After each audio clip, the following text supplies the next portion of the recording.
Nazdar, je už dosť hodín, pôjdem spať, tak vám ukážem taký rýchly recept, čo si robím ako posledné jedlo pred spaním. Volám to nočný puding. Ja už som si to tu všetko nachystal, až není video zbytočne dlhé.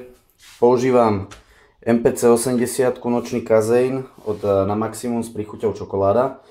Dal som si 4 deci vody, 2 kopcové odmerky nočného proteínu, zašejkoval, nech je to troška hustšie, vylial do misky.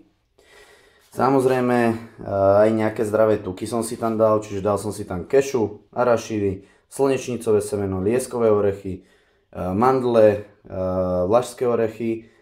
Dozdobil som to kokosovou múčkou, mletou škoricou. Vlastnosti kazeínu sú také, že sa po chvíli začne zahlieňovať, preto má dlhšie strebávanie.